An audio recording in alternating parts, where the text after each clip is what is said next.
네, 6월 7일 원일의 여시함은 이도공간에 오늘 나오신 손님은요. 본인 스스로 아티스트시기도 하고 기획자기도 하고 또 조그마한 음악 회사의 대표이기도 합니다. 플랑크톤 뮤직의 대표인 안상욱 씨. 네, 반갑습니다. 안녕. 반갑습니다. 안상욱입니다. 네. 요즘에 이제 뭐 코로나로 팬데믹이 왔었잖아요. 네. 그 기간 동안에 가장 많이 하신 생각이 뭐예요? 모든 게 다 좀 멈추게 됐는데. 제일 많이 한 생각은 사실 그러니까 뭐 원래 시즌이 지금 일단 제가 원래 하고 있는 팀이 고레아라는 팀이 있는데 고레아라는 팀이 음반을 작업을 하던 시즌이었어요. 그래서 원래 음반 작업을 하고 있었고 녹음을 그러니까 데모 작업을 하고 있었어요. 네, 데모 작업을 하고 있었고 음반 발매와 뭐 상반기에 이제 공연 스케줄링들을 다 하고 1년 계획을 대략 잡아놓은 상황이었는데 이제 그게 갑자기 다 오리무중이 되면서 그러니까 뭐 어떻게 될지 모르는 상황이 된 거죠. 그래서 그거를 어떻게 정리를 하는 와중에 작업은 진행을 해야 되고 그래서 그 두 흐름을 이어가는 게 되게 계속 머릿속에 있었던 일이었습니다. 고레아 같은 팀은 멤버들 몇 명으로 이루어진 밴드니까 네네. 계속 진행할 수 있었던 거 아니에요? 팬데믹이 와도? 그렇죠. 그러니까 진행을 할 수 있었는데 이제 그러니까 사실 솔로 작업이 아니다 보니까 여러 명의 삶들이 또 얽혀 있잖아요.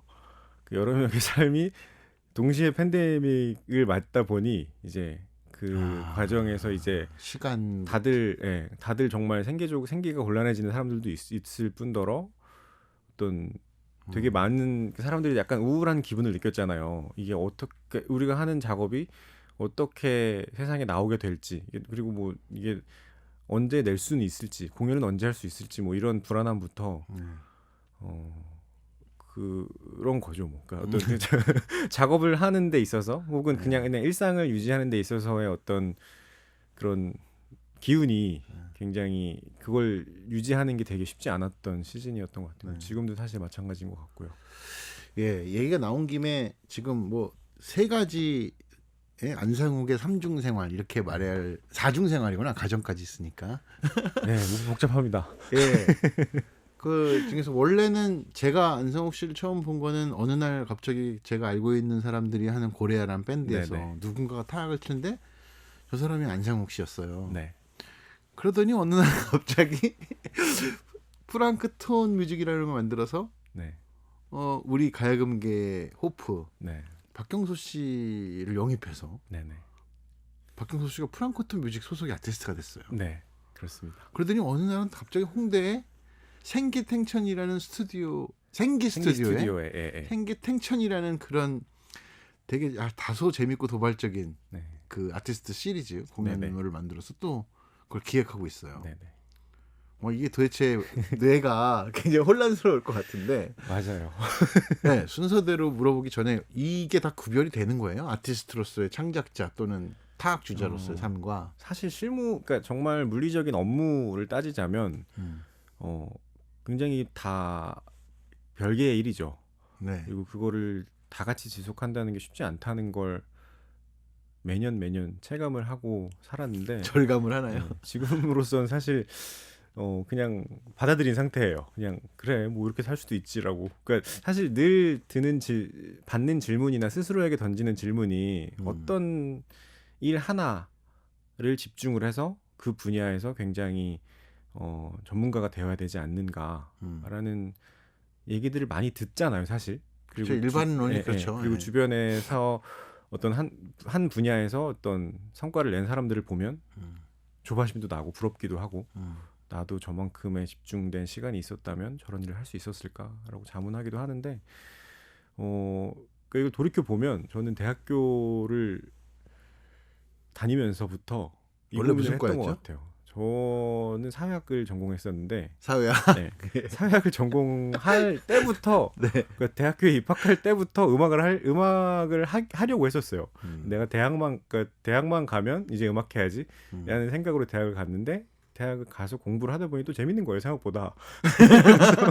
그러면 공부도 하면서 음악도 같이 해봐야지라고 했는데 두 개를 다 하는 게 너무 힘들고 그래서 어느 분야에서 굉장히 특별한 성과를 내기가 어렵다. 라는 마음으로 계속 언젠간 하나를 그만둬야지라고 해서 나중에 사실 졸업을 하고 나서 음악을 택한 거였거든요. 제 삶에서는. 그래서 음악을 택했는데 음악을 택하니까 갑자기 음악에서 음악만 연주만 하기보다는 아무튼 저희 음악을 어떻게든 알리기도 해야 되고 음악을 만든다라는 게 어떤 단지 그냥 뭐 악보를 누가 준 악보를 연주하는 것만이 아니라 저는 창작 음악을 했으니까 어떤 음악을 만들까에 대한 거는 사실 그 순간부터 어떤 기획자적인 마인드가 좀 개입이 되는 거라고 생각을 해요. 모든 창작자에게. 네.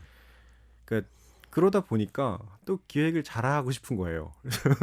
그걸 하다 보니까 어느 순간 내가 기획자인가 아니면 연주자인가 창작자인가 혼란이 오고 그래서 빨리 그거를 그러면은 이 음악계 기획 업무를 딴 사람 주자. 잘하는 기획자를 만나야겠다. 이런 생각을 하면서도 몇 년을 산 적도 있었고 또 여러 사람을 만났었는데 그게 또 어떤 그러니까 연주자가 자기 음악에 대한 욕심이나 혹은 어떤 그런 집착까지도 갈 수 있는 그런 부분들을 그냥 여러 일을 하는 기획자들의 일 중에 하나가 됐을 때는 되게 온도 차이가 다르잖아요. 그래서 거기서도 제가 또 죄성이 안 찼던 거죠. 그래서 약간 냉정하게 네. 질문을 해보면, 네네. 그러니까 아티스트라고 하는 것은 또는 연주자라고 하는 것은 일정 정도의 습관처럼 네네. 하루에 자기가 어느 정도의 시간을 가지고 연습을 한다. 네네. 이제 이런 게 있는 네네. 거라고 생각해요. 네. 근데 지금 보면은 삶의 무게 중심이 네. 이제 보통 기획적으로 생각해야 되는 그런 게 훨씬 더 많아진 것 같거든요. 나한테도 이미지가 네네. 형욱 씨는 기획자로서 이미지가 더 커요 지금은. 네. 예. 그러니까 일정 정도 연습을 계속 하고 있어요 이 와중에도. 그래요. 예. 실제로 또- 물리적으로 예, 예. 시간을 내서. 예. 그래도 하루에 최소한 1시간은 악기 앞에 있자라는 캘린더가 있어요, 이제. 캘린더가 있는 것과 실천은 다르지 않아요? 그러니까 그래서 캘린더에 이렇게 매일매일 하루를 지워요. 연습을 한 날과 안 한 날. X가 있고 예, 동그라미가 예, 있고. 예, 예. 그리고 또 비극적이겠다 어느 날은 예, 되게 그렇죠. 감정이. 이게 긴 세월 동안 이제 X가 안 쳐져 있으면 스스로 좀 이렇게 자괴감에 빠지기도 하고. 예, 그러니까 뭐 어떤 그렇죠. 이런 질문하면 좀 하지만 참 곤란해지죠 약간. 아니요, 곤란하기보다는 네. 아니요. 전 사실 오히려 네. 그거는 되게 할만하다고 생각해요. 그러니까 제가 여기서 사실 오히려 그거는 그러니까 제가 기획자로서 일을 하면서 그래도 제가 연주 활동을 하는 이상 뭐랄까 되게 굉장히 부끄러운 일은 하지 말아야겠다라는 생각을 가지고 있어서 어떻게든 연습 시간과 합주 시간을 확보하려고 살거든요. 네. 아니 그러니까 제 그래서- 질문은 좀 더 짓궂게 보면 네. 연주에 더 높은 이상이 없어요? 어, 그러니까 고레아에서 아니, 하는 연주가 네네. 이 정도면 되는 거 아니야라는 네네. 연습과 아니죠. 있죠. 있죠. 네, 있죠. 어. 그러니까 되게 구체적이고 단기적으로 네. 어떤 뭔가를 반드시 해내겠다라는 게 음. 있진 않아요. 네. 근데 저는 그게 기획자로도 마찬가지고 어떤 일도 다 마찬가지예요. 음. 그러니까 선생님께서는 어떤 기획자로서의 제가 더 많은 포션을 가지고 있는 것 같고 이미지도 그러실 수 있는데 그렇다면 기획자로서 그만큼 시간을 많이 투자하고 거기에 굉장히 그렇죠. 에너지를 많이 쓰고 있느냐? 그렇지 않아요. 생각보다. 그러니까 자 여러분, 태국 씨의 이 지금- 많은 일들에 있어서 어. 뭔가를 굉장히 막 에너지를 막 미친 듯이 투자를 해서 이 분야에서 뭔가를 이뤄내겠다라는 마음을 굉장히 경계하고 사는 것 같아요. 저는.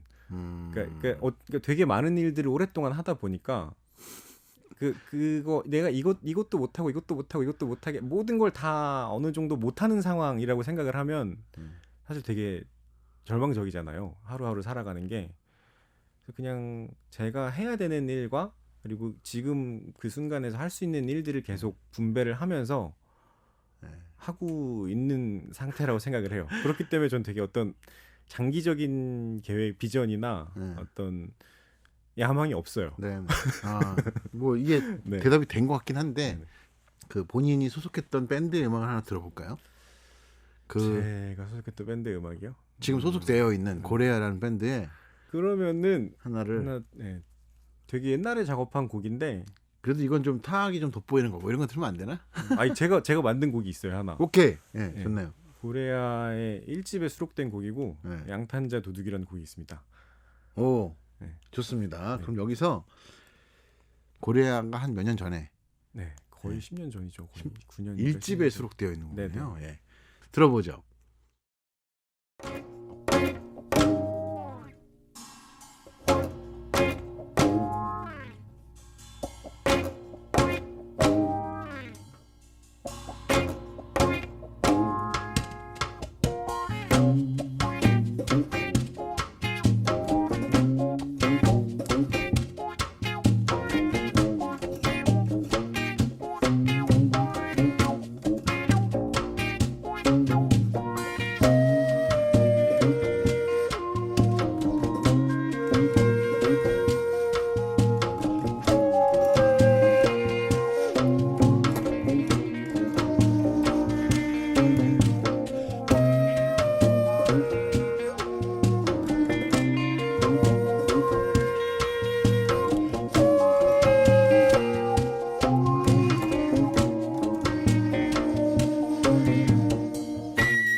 고레아의 1집에 수록되어 있는 양탄자 도둑을 들었습니다.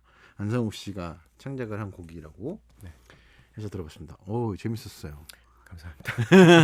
요즘에도 수시로 그러면 작곡도 그러니까 사실 고레아 이전 3집까지 앨범에서는 이 곡 하나를 빼면은 제가 주작곡자는 아니었어요. 작곡을 하는 움브레라는 사람이 있었고 근데 지금 저희가 멤버가 교체가 됐는데 한 3년 전에 네. 그 이후에 곡 작업을 제대로 못 하고 있다가 그러니까 이번에 이제 정규 앨범만큼의 곡 작업들이 완성이 됐어요. 근데 그 작업들은 지금 거의 대부분 다 제가 작곡 작사를 했습니다. 이번에 나올. 예. 그럼 이게 이제 좀 진정 국면이 요즘에 다시 전열을 가다듬어서 이제 마무리 네네네. 해야 되겠네요. 저에게는 새로운 약간 정말 이것도 고레아 시즌 2 같은 느낌이에요. 네. 지금. 자, 좋습니다. 이제 본격적인 질문일 텐데 고레아에서 아티스트로 출발했잖아요. 네네. 그러다가 여러 가지 기획도 아까 말씀을 했어요. 기획도 좀 잘하고 싶고. 그래서 정말로 프랑크톤 뮤직을 만들었잖아요. 네네. 프랑크톤 뮤직을 진짜로 만든 이유나 네. 그 뭘 보고 만든 거예요? 어, 창작자였다가. 그러니까 제가 사실 원래 국악계에 있던 사람은 아니고 전 원래 그냥 대학교에서 네. 그 국악과 상관없는 공부를 했었고 그리고 음악을 할 때도 인디씬에서 그냥 브라질 타악기를 연주하거나 아니면 힙합 쪽 음악을 원래 했었고 음악을 전공한 적은 없다. 그죠? 네네네. 네. 그래서 그냥 어떤 자연스럽게 독립적인 기획을 하는 그러니까 인디펜던트적인 방식으로 활동을 하는 걸 너무 당연하게 생각을 해왔는데 대형 기획사와는 어떤 다른 네. 방식의 삶인 거죠. 음악하는. 근데 국악하는 사람들을 만났을 때 조금 되게 낯설었던 게 그러니까 여기는 기획사라는 개념이나 레이블이라는 개념이 있는 게 아니라 예술 단체라는 개념이 굉장히 센 거예요. 그래서 어떤 팀이 만들어지면 그 팀이 좀 잘 되면 그 팀의 이름을 곧 회사로 만들거나 무슨 사단 법인으로 만들거나 그래서 그 팀에서 직원을 뽑고 그러니까 이런 방식이 전 되게 낯설었었어요. 그러니까 왜 이렇게 활동을 해야만 하는 거지? 라는 생각을 했는데 그 뒤로 약간 그게 어떤 국악계의 어떤 생존 방식 그러니까 그 지원금이랑 것도 다 연결돼 있고 뭐 그런 그리고 한 번의 공연을 예컨대 뭐 여러 개 돌릴 수도 있는 정도의 정말 예술 단체가 돼서 뭐 단원이 되게 많다거나 뭐 이런 방식의 삶을 꾸리는다거나 그러니까 뭐 여러 가지가 있겠지만 하여튼 그렇게 미래를 전망하는 방식이 되게 다르다라는 걸 느꼈었어요. 근데 저와 저희 팀이 하고 싶었던 거는 그냥 정말 일반적인 음악가들의 삶처럼 우리는 음반을 내는 거고 일은 기획사에서 하거나 음반사에서 하는 거지. 이 안에서 뭐 회사가 돼가지고 우리 스스로 이 안에서 뭐 여러 가지 사업을 만들어내고 교육 사업에 관여한다거나 뭐 그런 식으로 복잡한 일을 많이 만들진 말자. 되게 심플한 그냥 밴드와 기획사 형태 혹은 밴드와 레이블의 형태가 있었으면 좋겠다라는 게 저의 오랜 생각이었어요. 그래서 그런 거를 할 곳을 찾다가 잘 안 찾아져서 제가 만든 거고. 고레아가 어디에 속해서 어느 회사와 같이 일하면 좋을까 이런 걸 고민을 많이 했었군요. 네, 그럼요. 예. 멤버들하고도. 네네네, 그렇죠. 근데 마땅한 데가 없었다는 거죠. 예. 그러니 차라리 그러니까 어차피 일은 계속 하고 있었으니까 그럴 거면은 제가 일을 하자. 어차피 하던 일은 비슷할 것 같다는 생각이 있었어요. 아주 소박하고 단순한 거였네요. 그 이름이 플랑크톤인 게 고래 먹고 살라고 플랑크톤으로 지은 거였어요. 1차적인 동기가 다. 그래서 그렇게 하는 거였고 그래서 사실 고래아 말고 다른 일에 별 관심이 없었어요. 네. 그리고 고레아 그러니까 원래는 고레아 멤버들이 고레아만 하진 않을 것 같으니까 앞으로 이 사람들이 개인적으로 무슨 활동을 하면 그걸 서포트 해주자. 그러면 팀도 오래 갈 수 있고 더 어떤 링크 역할을 해서 더 큰 프로젝트를 할 수 있지 않을까라는 상상 정도를 했는데 되게 초기에 우연찮게 그 저희 멤버 중에 한 명인 김동근 씨가 네. 본인의 정말 소중한 친구라고 네. 아티스트 한 명을 추천해 주셨죠. 이 만나봐야 된다. 아티스트도 우리가 같이 하면 안 될까 뭐 이렇게. 그렇죠. 그래서 그분을 만났는데 네. 그분이 이제 모두가 아시는 한국 가야금계 호프. 호프 박경소 연주자님이시죠. 네. 그러니까 경서 씨도 역시 혼자서 너무나 많은 일들을 해보셨고 할 줄 아시고 그래서 어떻게 판이 돌아가는지를 감으로 다 알고 계신데 그거를 혼자 다 하는 게 이제 되게 힘이 드시는 상황이었고 그래서 그렇다고 해서 무슨 자기 음악과 그런 게 그 주변에 있는 어떤 다른 회사에 전적으로 들어가서 막 새롭게 만들어지고 그런 것도 아니고 이미 어떤 본인의 그림이 있으셨기 때문에 그래서 일단 옆에서 자기를 도와줄 수 있는 협력자가 필요하셨던 상황이었던 것 같고 그래서 그런 거를 제가 일단은 할 수 있을 것 같아서 처음에 같이 공연을 한번 만들었었고요. 가장 아름다운 관계 공연을 만들었었고 그래서 그 이후에 생각보다 많은 취향이나 어떤 일의 방식이나 이런 것들이 잘 통해서 전속 아티스트로 계약을 하게 됐죠. 전속 아티스트. 네네. 이런 말을 쓰네요. 전속 계약서가 있습니다. 전속 아티스트로. 그러면은 고레아의 각각의 멤버들은 별도의 아티스트로 계약도 하나요? 그런 형태로 돼 있어요. 예. 그러니까 왜냐하면은 개인의 활동 지원한다. 왜냐면 그거는 근데 제가 원했더라기보다는 어떤 뭐 여러 가지 어딘가에 아티스트 등록을 하거나 이제 뭐 고레아라는 팀에 소속돼 있는 누구라는 걸 증명하는 서류들을 제출해야 될 일이 있는데 그런 서류들을 필요로 할 때들이 있더라고요. 그래서 뭐 고레아는 그 아까 국악인들이란 말을 써서 저는 되게 재밌었는데 국악 밴드예요? 이 팀을 부를 때 뭐라고 불러요? 국악 밴드라고 설명을 합니다. 스타일을. 네네. 국악 밴드 고레아. 네네. 예. 근데 그것도 역시나 이게 회사 여기서 지금 잠깐 기획자나 회사 대표로서 돌아오자면 보도 자료를 쓰잖아요. 고레아에 전 당연히 이렇게 쓰고 싶죠. 그냥 고레아가 앨범을 냈다. 사람들은 고레아를 잘 모릅니다. 고레아 앞에 뭘 붙여주길 원해요. 이거를 근데 뭐 그냥 국악 공연장에서도 섭외를 받았을 때 고레아를 뭐라고 설명하면 좋을까요? 뭐 근데 그래서 그 앞에 정말 많은 말들을 개발을 해요. 사실 밴드 고레아가 아니라. 네, 사실 밴드 고레아라고 말을 하고 싶지만 저희가 뭐라고 말을 해도 어떤 기사에서는 국악 밴드라고 되기도 하고 뭐 국악 그룹이라고 되기도 하고 그러면 그냥 그렇게 쓰자. 라는 그러니까 사람들 이해하기 쉽게 국악기 있으니까 밴드이고 국악기 있으니까 자, 거죠, 뭐. 경제성에 대해서 좀 궁금한 게 있어요. 특히나 네네. 이제 지금 뭐 거의 뭐 괴멸 수준이죠. 지금 거의 음악계나 예술계가 그죠. 거기에 당사자 계획할 게는 많지만 기획이 이루어지지 않고 아이디어가 현실로 전혀 실행되지 않는 단계잖아요. 지금이. 네. 조금씩 나아지길 바라고 있고 이제 나아지는 기미도 보이지만 주변의 얘기를 좀 해줘봤으면 좋겠어요. 본인이 느꼈던 상황과 얼만큼 힘든 건지. 사실 저도 근데 뭔가 이 상황에 대해서 정확한 체감이나 그런 거를 잘 전할지는 모르겠어요. 그러니까 일단 분명한 거는 많은 아티스트들 그리고 스태프들 그리고 공연업 관계자들이죠. 전 대표적으로는 공연장의 사장들 이런 사람들. 그러니까 사장이라고 하면 되게 돈이 많아 보이지만 월세 내야 되는 공연장 사장은 사실 그렇지 않거든요. 전혀. 네. 공연은 없는데 임대료는 내야 되고 월급은 줘야 되는 상황들. 그죠. 이런 게 지금 몇 달째가 되다 보니까 굉장히 어려운 상황인 거는 확실한 것 같고요. 근데 어떤 식으로 서로 버텨내고 있는지는 사실은 그거는 진짜 그 사람의 어떤 뭐랄까 내밀함까지 가보지 않고서는 사실 잘 모르잖아요. 사실 그냥 다들 너무 힘들다라는 말만 하지 어떻게 그래 실제로 살아가고 있는지는 저는 뭐 감히 이렇게 통역을 하기 어려운 입장인 것 같고 그러니까 저도 그냥 일단은 지금까지는 약간 그런 마음으로는 버티고 있는 것 같아요. 그러니까 사실 상반기 그러니까 1, 2, 3, 4월까지 그렇게 공연이 많진 않았어. 맞아.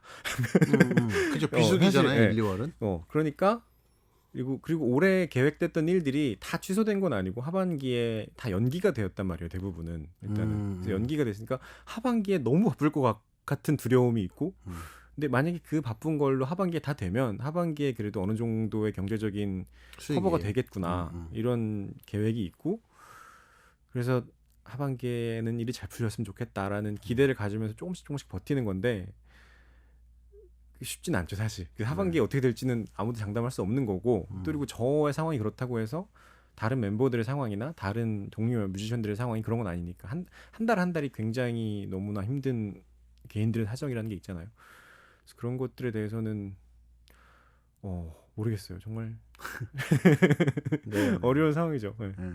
좋아요. 그럼 약간 좀 다른 측면으로 예상을 어떻게 하는지에 대한 건데, 지금 이제 나는 공연이라는 공연 예술 장르 자체가 급속도로 다 영상, 유튜브 뭐 이런 걸 중심으로 이제 일차적으로는 소비가 되고 즐기게 되잖아요. 네네. 그러면서 공연장 갈 수가 없고 이게 타당화된단 말이죠. 정당화되는 거지. 그러니까 공연장에 안 가도 돼. 거기 사람들이 많이 모이니까. 근데 이게 이 시기가 끝난 다음에도 어느 정도 남아 있을 것 같은 거예요. 그런 생각을 혹시 해본 적이 있나요? 예견이라 뭐 그럴까? 코로나 이후에 공연계는 어떻게 될 것인가? 넓게는 그렇죠. 그런 질문이 개인적으로 그냥 막연하게 느껴지는 어떤 그런 얘기들 되게 많이 접해요, 사실. 주변에서. 그러니까 예, 그쵸. 그냥 체감적으로 사람들이 계속 그 질문과 화두를 던지고 있다는 거를 느끼는데, 제가 사실 이거는 어떤 저의 보수성인 것 같은데, 저는 사실 크게 마음이 동하진 않아요. 그 질문이 그러면. 저한테 되게 중요한 화두는 아니에요. 그러니까 지금 되게 많은 온라인 생중계들이 생기고 있고, 뭐 콘텐츠들이 그러니까 그러니까 온라인화되는 과정에 있는데, 저는 사실 그게 되게 매력적이지 않아요. 그러니까 매력적인 콘텐츠를 별로 본 적이 없었어요. 무관중. 네네네. 네, 맞아요. 그리고 어떤 사람이 다른 분이 저 SNS도 본 적이 있는데, 세상에서 제일 재미없는 게 연주자가 나와서 악기 연주하고 있는 영상이라고. 설득력 있는 말인 것 같아. 그거 사람들이 앉아서 뭐 한 10초 볼 수 있는데 1시간 동안 악기 연주하고 있는 걸 사람들이 보겠냐고. 과연 이렇게 재밌는 볼거리가 많은 세상에서 볼거리로서의 경쟁력이 과연 음악에 있느냐라는 거예요. 맞아요. 네. 저도 되게 동감을 했거든요. 제가 좋아하는 음악적 경험은 핸드폰으로 이렇게 보는 경험은 아니에요. 저도 음악을 들으면 들었지 굳이 그걸 연주자가 연주하는 걸 이렇게 보면서 굉장한 팬이 된 이유라면 모르겠는데, 그렇지 않은 음악이 더 많잖아요, 사실. 그렇기 때문에 거기에서 어떤 지금 뭘 해야 된다, 지금이 기회야라는 어떤 비전이나 절실함이 저한테는 잘 없어요. 그러니까 근데 그거를 지금 이 시즌을 가지고 어떤 굉장히 새로운 기획을 하고 어떤 새로운 기회로 삼으려는 사람들은 또 있는 것 같거든요. 그러니까 그게 저는 좀 양분화되면 좋겠어요. 그러니까 정말 동요하지 않고 전통적인 방식대로, 그러니까 음악 비즈니스를 생태계를 만들어가는 쪽과, 그다음에 그냥 또 역시나 그렇다면 우리가 컨텐츠로서, 그러니까 공연장에서 보는 것이 아닌 다른 방식의 음악적 체험을 어떻게 경쟁력 있게 만들 것인가를 고민하는, 어떻게 보면 또 더 첨단에 있는 고민이겠죠, 이것도. 그것들이 약간 서로 열심히 가봤으면 좋겠어요. 그러니까 모두가 지금 이걸 해야만 해라는 생각은 전 조금 별로 와닿지는 않는 것 같고, 그리고 그랬을 때 아무튼 사실 조금 스스로 또 조금 보수적으로 거리를 두게 되는 게, 온라인 콘텐츠를 만들어내는 거는 사실 대부분 자본이 이미 있었던 공연장들인 것 같거든요. 그렇죠. 그리고 공공극장들이 다 하고. 공공극장들 중심이고, 애초에 공공극장들은 티켓 수익에 크게 의존하는 공연장이 아니기 때문에 맞아요. 그런 공연장들에서 먼저 시도를 하는 건데, 아카이빙이 되고 자료화가 되는 건 좋은데, 그래서 그렇게 만들어진 공연이 어떤 새로운 비전을 제시하는 느낌은 잘 못 받겠어요, 저는. 네. 세전은 비전을 제시할 리가 없죠. 그 공연의 내용 자체가, 음악 자체가 내용이 그런 거면 몰라도 새로운 음악이거나, 네, 그러면은 다소 못 찍어도 들을 가치가 있게 되니까. 그렇죠. 자, 좋습니다. 여기서 우리가 얘기하다 보니까 시간이 진짜 빨리 가는데. 우리 상욱 씨가 추천해주는 음악 하나 들어보고 싶네요. 네네. 이 나나 바스콘셀로가 있는 거 보니까 본인이 되게 동경했던 연주자였나 봐요. 네. 사실은 오늘 인터뷰가 어떤 저의 어떤 음악을 하게 된 그 중요한 어떤 변곡점들에 대한 이해가 나올 줄 알고 선곡을 한 건데 좋아요. 그 얘기 그렇지 해주세요. 않네요, 별로. 그 얘기 해주세요. 그 얘기. 아니 근데 그렇죠. 그러니까 그래서 원래 처음에 힙합 곡을 골랐었는데 저희 음악 커리어가 힙합과 함께 시작되었기 때문에 그러다가 제가 실제 악기를 연주하게 된 순간에 굉장히 큰 영향을 미쳤던 연주자였어요. 원래 내가- 힙합을 동경했어요? 네네네. 저는 원래 비트를 만들고 랩을 하던 사람이었고 고등학생 때까지 아 진짜요? 진짜예요. 예. 그래서 네. 저는 약간 음악을 듣고 작곡을 할 때 어떤 비트 중심으로 생각을 합니다. 여전히 시퀀싱의 개념이 그래요. 좀.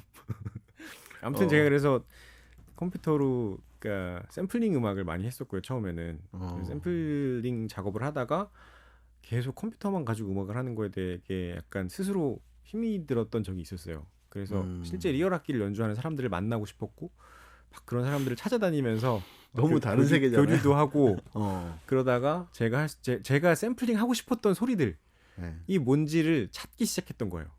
실제 이 악기의 소리는 뭐고 실제 연주는 어떻게 하는지. 근데 그거를 대부분 하고 있는 그러니까 그 소리들을 굉장히 멋지게 연주하고 있는 연주자를 만난 건데 그 연주자가 나나 베스콘셀로스라는 브라질의 타악기 연주자였고 이 사람이 내는 악기 소리들이 제가 정말 샘플링하고 싶었던 소리들이었구나라는 걸 느낀 거예요. 그래서 전집을 쭉 따라가 보고 이 사람이 참여했던 많은 음반들을 다 들어봤는데 굉장히 제 어떤 음악적 스펙트럼과 많이 비슷해지는 거죠. 제가 좋아했던 장르들, 제가 좋아하는 음악가들 옆에서 이 사람의 소리를 내고 있었구나. 그래서 되게 좋아했었어요. 그래서 일반적인 어떤 타악기 셋이 아니라 네. 뭐 비림바우라는 브라질 악기나 카시시라는 쉐이커로 내는 어떤 그런 공간감이나 그리고 또 재밌는 게 이분이 나중에는 따블라를 연주했었어요. 따블라를 굉장히 인도에? 잘 연주하진 않았는데 따블라도 연주를 하면서 자기 셋이 아무튼 그 뭐 토킹 드럼 큰 베이스를 내는 토킹 드럼과 따블라 비림바우와 카시시 그리고 각종 열매들 이런 네, 걸로 네, 네. 어떤 원시적인 아마존의 사운드를 내는 음반을 많이 내줬어요. 그래서 그 음악을 되게 좋아했었고 오랫동안 네. 그게 제가 어떤 힘들 때마다 아직도 영감이 돼주는 분의 음악입니다. 그럼 오늘 이 틀어줄 문도 베르데? 네, 문두 베르데라는 곡이고요. 네. 초록 세계란 뜻이에요. 초록색? 네, 초록 세계. 세 개. 그린 월드. 어떤 문도가? 정글인 거죠. 네, 아. 정글의 사운드를 느낄 수 있는. 네. 그래서 노래도 정말 잘하세요. 그래서 비림바우와 노래로 이루어진 곡이에요, 사실. 네. 나나 바스콘셀로가 전체를 다 자기가 트랙을 한 거예요? 그렇죠. 예. 이 곡은 전체를 다 하신 거고 솔로 93년도인가에 나온 솔로 음반이에요, 이거는. 네네. 예, 고레아에서 또는 가끔씩 제가 상욱 씨가 이 그런 쉐이커 계열의 악기 들고 퍼포먼스 했던 게 갑자기 네. 생각이 나는데 서서 막 이렇게 네. 그 춤이라고 해야 되나 묘한 동작을 하면서 자 문도 베르데 이게 초록색이라는 뜻이네요. 나나 바스콘셀로의 연주로 듣겠습니다. 네, 브라질의 음악을 그리고 브라질이 낳은 세계적인 아티스트였죠. 나나 바스콘셀로의 문도 베르데 초록 세계라는 뜻의 음악을 안상욱 씨의 추천으로 본인이 롤모델로 삼았던 사운드와 아티스트 맞죠? 네. 네. 맞습니다. 좋습니다. 굉장히 놀랍네요. 힙합 원래 그런 걸 네, 네. 시작을 거기서부터 출발했다는 것은. 네. 지금도 힙합을 그래서- 듣긴 들어요? 그럼요. 좋아하는 음악 중에 하나예요? 빼놓지 않고 따라왔던 것 같아요. 트렌드에 변하는 힙합은 특히. 지금도. 네, 네. 오, 세계적 영향을. 네, 네. 그러니까 세계적 경향에다가 최근에는 한국이 너무 재밌어서 오. 한국 힙합 씬의 변화 이런 거는 빼놓지 않고 언젠간 계속 프랑크톤 팔로우를 뮤직에 했던 것 같아요. 한국 힙합 아티스트가 들어갈 날도 머지 않을 것 같다는 생각이 드는데, 자 이제 생기탱천 기획을 네, 네. 좀 물어보고 싶어요. 이거는 어떻게 시작하게 된 거예요? 사실 아까 얘기했던 플랑크톤 뮤직을 만들었을 때의 마음이 음, 조금 더 나아간 거라고 생각을 하면 될 것 같은데 실천적으로. 개인적으로는. 예, 예. 음, 그러니까 이게 스스로 어떤 예술 단체가 규모가 커지는 방식이 아니라 그 아까 아티스트는 아티스트들 음악을 하고 서포트를 할 수 있는 레이블이 생기고 그 레이블에 다른 아티스트들이 들어와서 레이블의 색깔이란 게 생기고 그런 방식의 성장이라는 게 가능한 거잖아요, 음악 씬에. 근데 일단 뭐 저희 레이블 자체가 그런 식으로 뭐 아티스트를 굉장히 많이 스펙트럼을 넓혀서 성장을 하진 않았지만 일단은 그런 실험을 하고 있는 거라고 생각을 하고 레이블로서의 실험.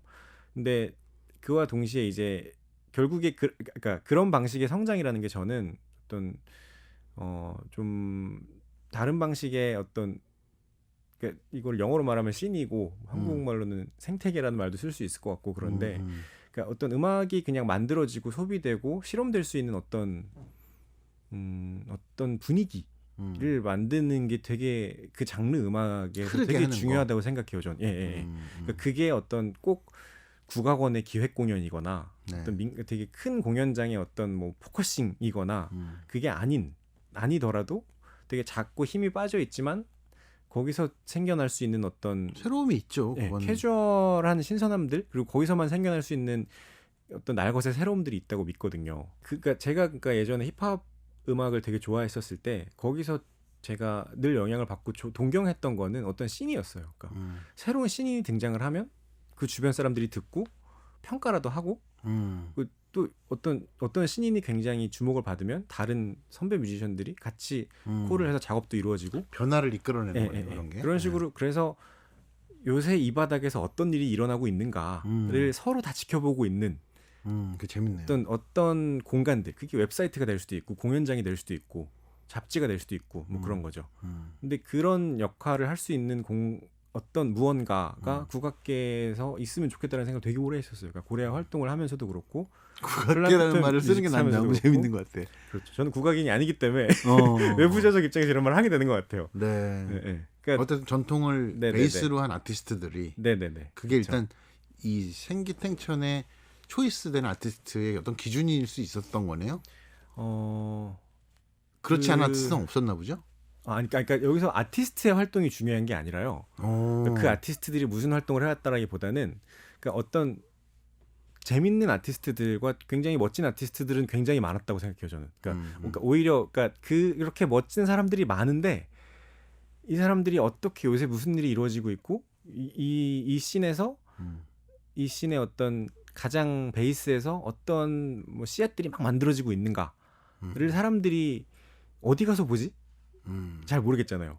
완성된 형태의 작품들은 여울하게 올라가거나 어디 뭐 극장의 기획공연으로 걸리거나 할 텐데 지금 어떤 실험들을 이 사람들이 하고 있고 그리고 그것들을 관객들이 가까이에서 보면서 팬으로 계속 쌓일 수 있는 그런 어떤 공간이나 일어나고 있는 일들, 음악들 그런 공간이 있으면 좋겠다라는 게 늘 저의 되게 간절한 목마름이었어요. 그러니까 그게 타 장르에서는 수익은 없더라도 국악계만큼 큰 예산이 없더라도 혹은 예산이 없기 때문에 자기들끼리 만들어내고 있는 문화적 흐름이라고 저는 느꼈거든요. 그게 어떤 레게 씬이라는 것도 있고 힙합 씬이라는 것도 있고 심지어 뭐 하드코어 메탈 씬도 자기들끼리 서로 야 너 이번에 뭐가 나왔더라 뭐 좋더라 막 서로 막 얘기도 하고 이렇게 만났다 이렇게 만났다 막 하면서 또 팬들이 막 생기고 막 그런 것들이 저는 사실 되게 음악계에서 되게 꼭 반드시 있어야 될 어떤 긍정적인 생태계라고 생각을 해요.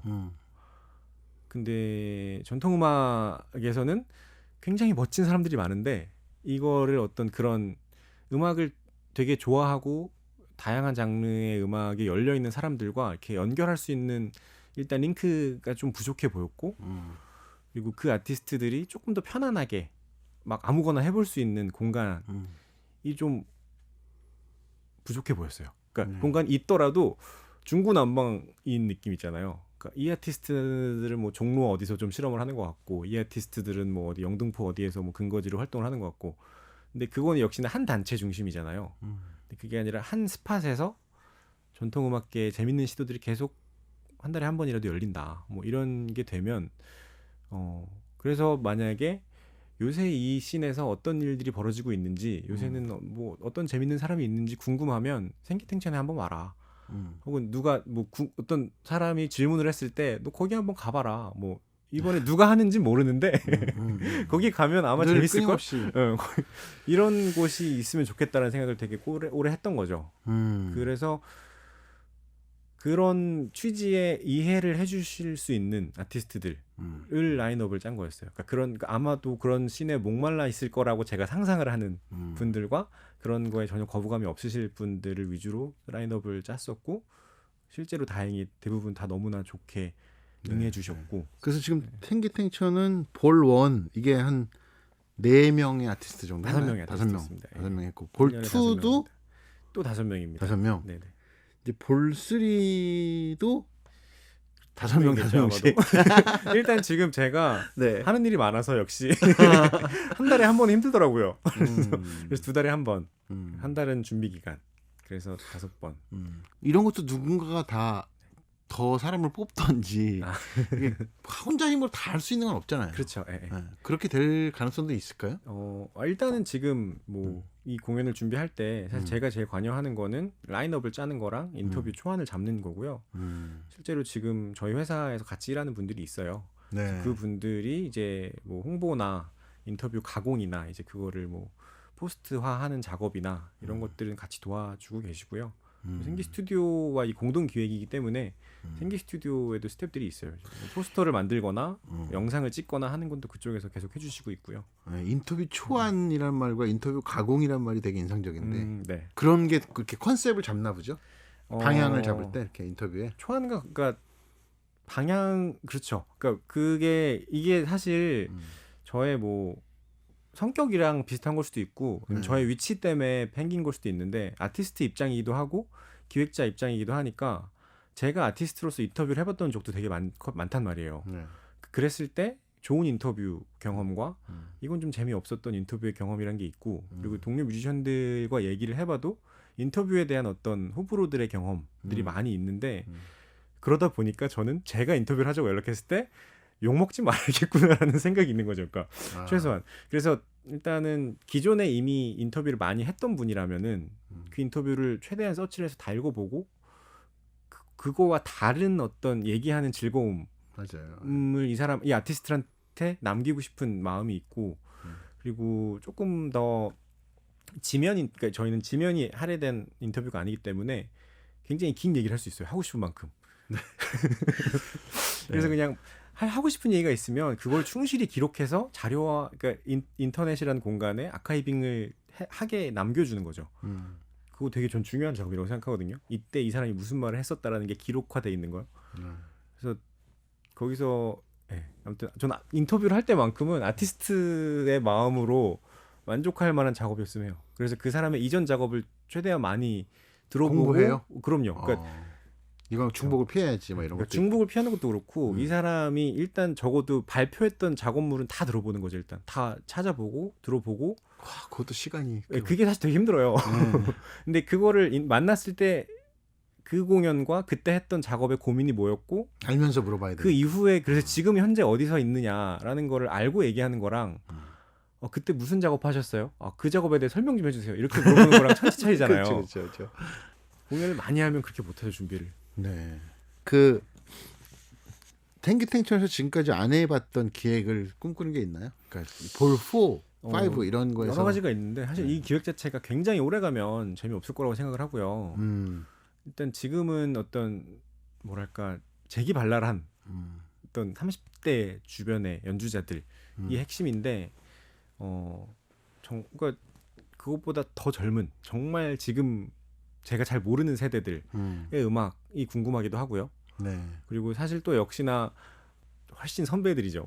현재 뭐 50대 이상의 연주자들. 그분들도 사실 연주자로 본다면 한창 때잖아요.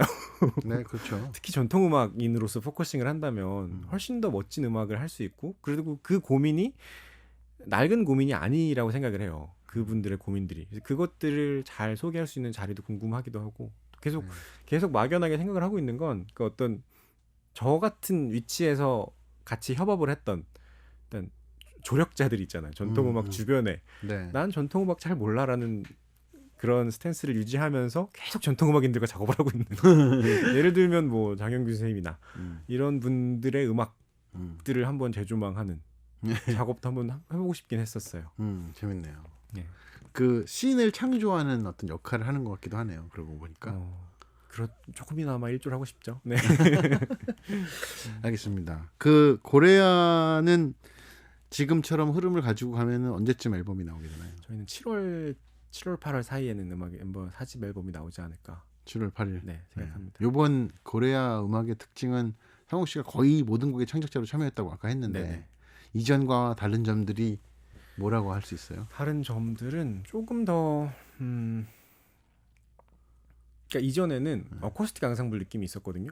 어떻게 네. 됐던 간에 저희는 그냥 어쿠스틱 악기를 쓴다라는 거였는데 지금은 사실 일단 기타가 일렉 기타로 바뀌었고 그래서 전자음을 쓰는 거에 대해서 좀 별로 두려움이 없어졌어요. 그러니까 그게 정말 어떤 내부적으로. 네, 신디사이저로 만들어낸 전자음은 아니더라도 그냥 어떤 음악의 질감이나 톤이 좀 더 그냥 사이키델릭한 락처럼 돼도 상관이 없겠다. 그런 건 중요하지 않다라는 그 얘기 들으니까 마음이 제가 들고요. 대학교 때 신디사이저가 민주적인 악기냐 아니냐를 놓고 엄청 싸웠던 얘기가 적이 있었거든요. 대학교 때 싸우셨어요? 네, 신디사이저가 민주적이다. 아니요, 너무 비싸요 일단. 민주적이지 않습니다. 그러니까 많은 소리를 낼 수 있고 하여튼 그 당시 네. 비슷했던 논쟁이 있었어요. 어떻게 보면은 그 그렇죠. 소리가 네, 전자적인 것과 네. 실제 악기 소리와의 그리고 민주적인 것과 갑자기 그런 게 막 생각이 재밌네요. 나는데 네. 좋습니다. 기대하고요. 네. 고래가 잘 됐으면 좋겠어요. 정말. 감사합니다. 네. 안 힘들어요?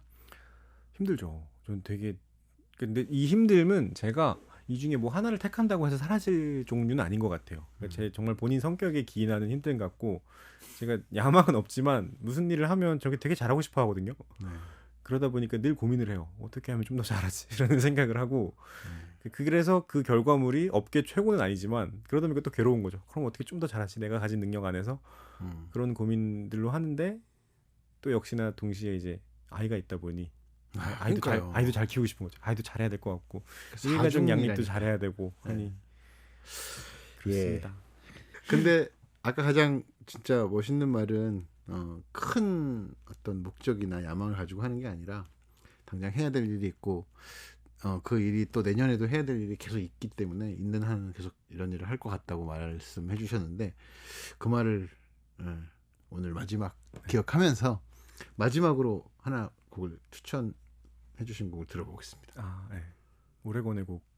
오레곤. 예. 이건 왜요? 오레곤의 오로라인데 오로라.